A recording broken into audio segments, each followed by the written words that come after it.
bago ako magsingit lang ako. Likewise, over and above all these things, values down from generations to generations. We are all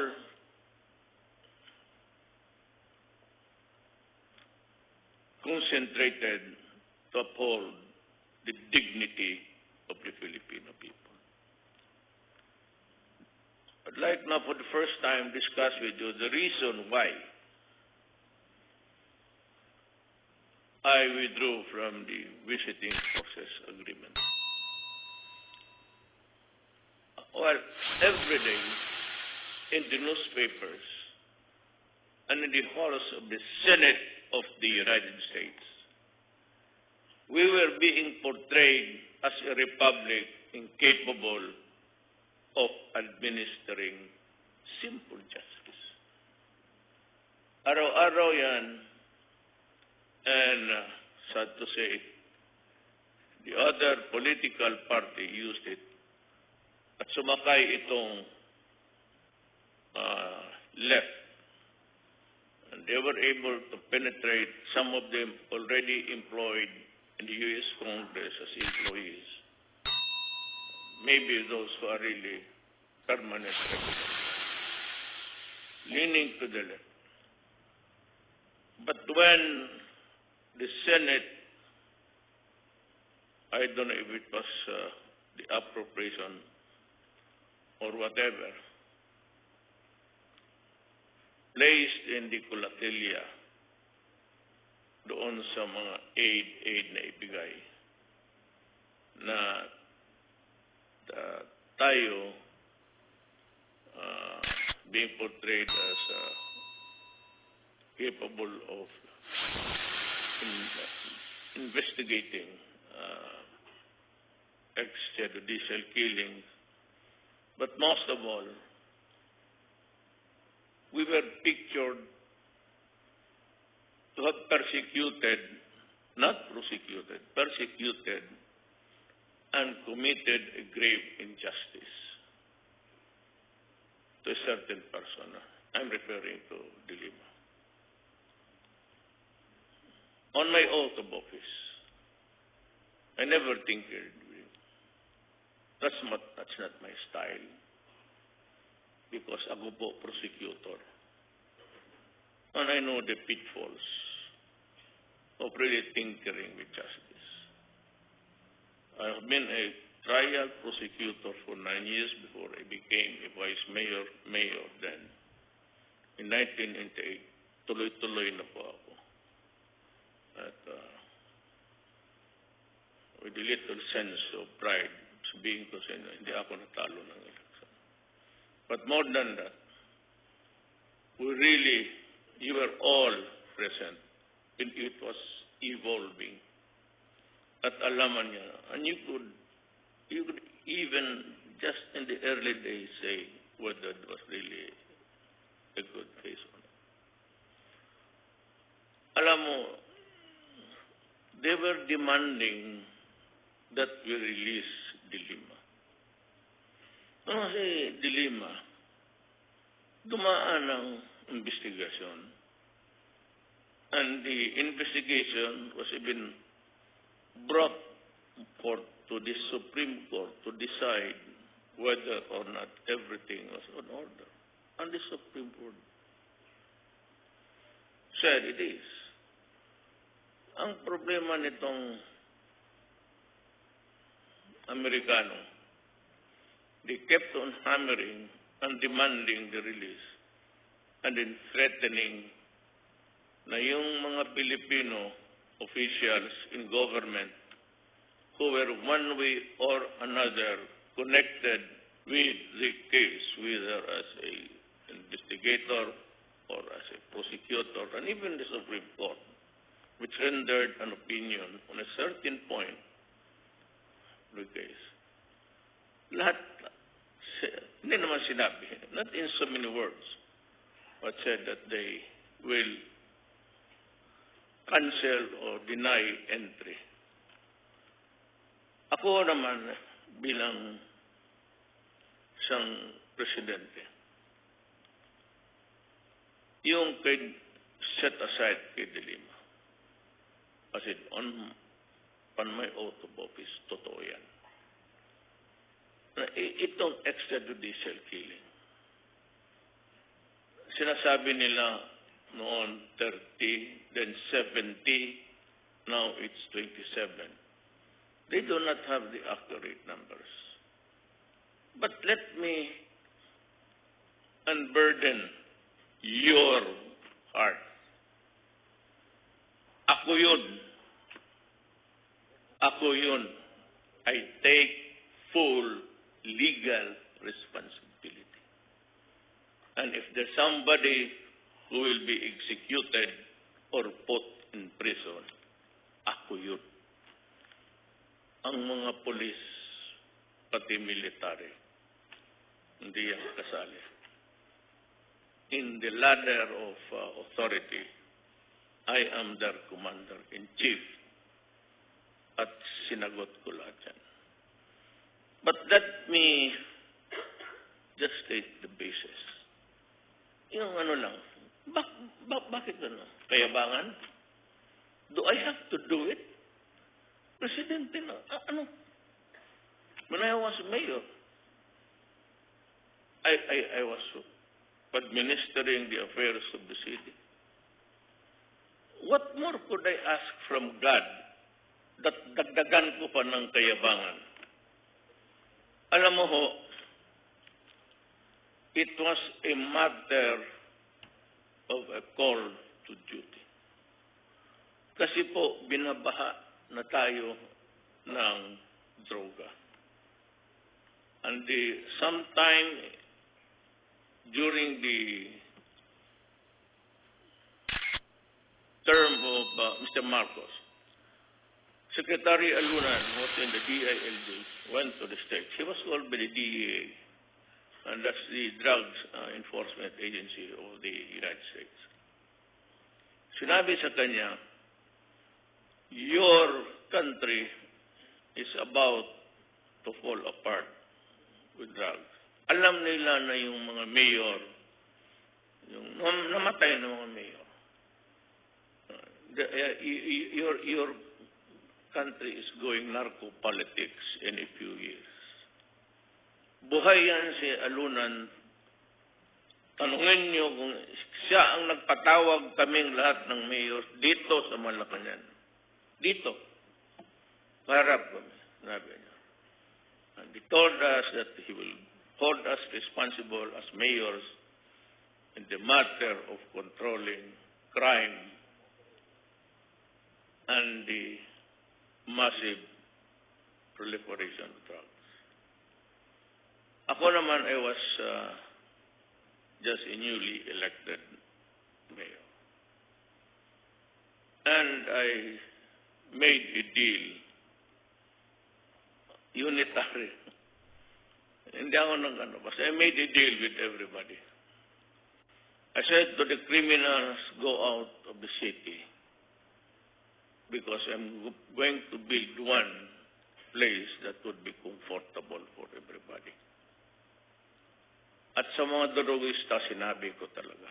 And I admit, without any excuses, I said, wag mo sirain ang bayan ko. Putang ina mo, papatayin kita. When I became president, I said the same thing. You know, until now, look at the crawlers sa TV, yung tumatakbo ng linya dyan. Every day, yesterday, I lost a policeman again. It's really a war sa drugs. Just like Sinaloa of Mexico, there's no government there. Ang kartel ang magsasabi kung sino ang maging mayor. And until now, ganun sa Mexico. Sabi ko, kung ako ang presidente, hindi ako payag. Maraming warning na ako. Tinawag ko rin yung mga mayor dito at huwag nila akong sisihin. Sinabi ko, if you go into drugs, tapos ka. Then I called the governors here. Sinarahan ko para walang makinig, para walang mapahiya. Sinabi ko, ganun rin. You know, it's all part of the dignity of our people. Na basta-basta ganunin na lang magsalita. And I was forced to come up with a Spartan style of governance. Hindi naniwala, namatay. But ako yun. I was the one who said, I will kill you. You know. But all of these things, it's just the hubris. Sabi ko, hindi ako kailangan magyabang. Presidente na ako, mayor ako noon. And I said in Davao, I will build a city that would be comfortable to live in. Ladies and gentlemen, I'd like you to visit Davao. Kung punta na kayo ng Davao, you can walk around 24 hours a day. And I guarantee you, nobody would molest you. Kaya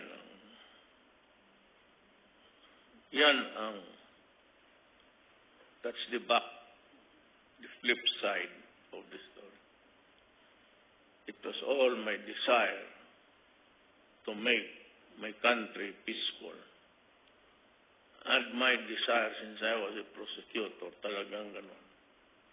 Why would I allow the criminals to take charge of the mobility of the people at night or day, na hindi sila makapasyal sa sarili nilang bayan? But the standard I gave to the police, simple lang. Ask your wife and daughter to walk around Davao City in all of the places. Ito sinasabi nila na delikado.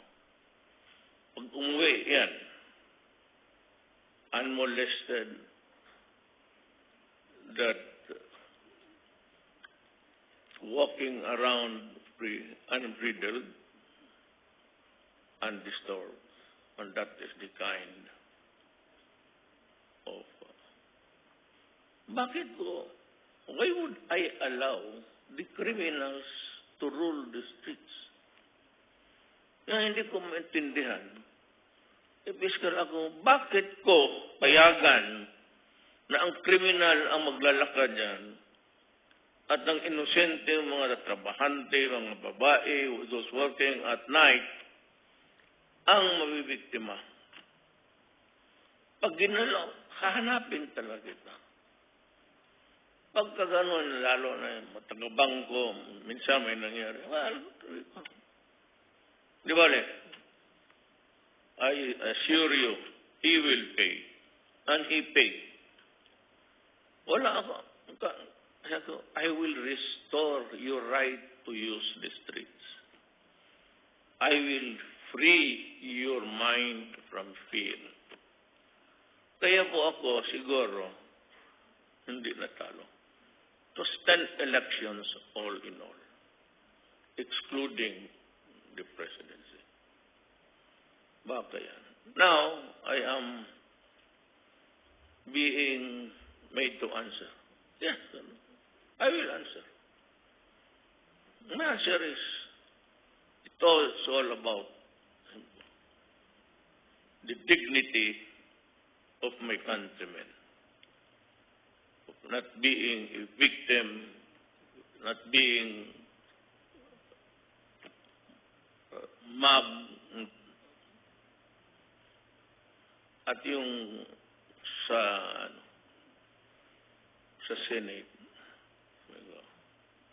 if you think that we are a bunch of criminals, or if you think that the president is a killer, you are right.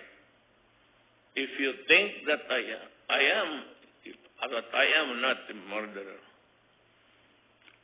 lahat ng tao, huwag inipit mo. I can be everything, but not with the malice in the mind. Tapos na. There is no malice. It was just a statement of my being the mayor and the president. Kaya kung hindi ko na natiis, sinasabi nila ganon, then yung visa, sabi ko naman, during the early days of when I had a tiff with Obama, namura ko si Obama, sinabi ko talaga, they asked a hypothetical question. If you are invited to the United States, will you go? No. And the same question was repeated many years after. My answer still, no. Hindi ako pupunta doon. As a matter of principle. Ayaw. Kaya yung ginawa ko na bigla, not even the executive secretary, not even General Anyo, DILG, walang nakaalam. Basta sinabi ko na lang. Sinabi ko lang, tanong ko lang sa armed forces, mabubuhay ba tayo kung wala ang Amerika? Can we fight the wars that we are ganito yan. I will end this by just pricking you. Tayo isang bayan. Sa Republic of the Philippines. Do you need a powerful country, the most powerful country at that,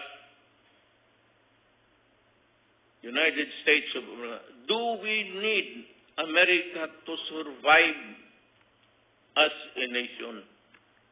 Do we need America now to fight a rebellion in our country? Do we need their arms? Yung hawak-hawak ng mga rebelde, ninakaw lang nila yan sa mga sundalong pinatay nila. So I ask this question, I pose this question, kailangan ba natin ng Amerika the might and power of the military of the United States to fight our rebellion here and the terrorists down south and control drugs? We are doing it. Sila maraming sophisticated intelligence gadgets. Tayo wala. Mano-mano lang ito. So, but we are doing it. And the military and police said, sir, kaya natin. O sabi ko na. Kasi pag hindi natin kaya, we have no business being a republic. You might as well choose. We can be a territory of the Americans or we can be a province of China. Kung hindi natin kaya, ganon lang insurrection, kailangan mo ang Amerika. So, yan ang such that the flip side of everything. Kasi to si Duterte, magsabi sila na knee-jerk reaction. I am the most deliberate. That's why I sleep until almost, I'm awake until 6 o'clock. Just thinking of what I have to do the following day. Wala, you can, hindi mo pwede laruan ang Republika ng Pilipinas with the knee-jerk reaction. It's always what is good for our and for our judge, itong droga, talagang papatayin ko to. I hope that the next 12 years would be critical. Uubusin ko talaga itong mga putang inan to. Alam mo, pagka hindi, ipasa mo sa next generation. And they are not miles away. They are not a distant star in our contemporary. They are just there in the corner. Pag itong mga congressman, kung ako namatay, the next generation will take over. And if they have to contend para sa anak nila, kawawa. I am not trying to be I am not into heroics. Pero, hindi ko alam kung talagang makaya nila. Kasi kung ako, sa utak ko, nahihirapan ako. Sino kaya ang susunod na? Yun lang, naisip ko. Apo ko, simple lang po. No big talk. Well, my grandchildren, they are now 11, started with 1. I was only 1. Then I married. Then I separated. Then I married again. Ngayon, 30 na ang 12.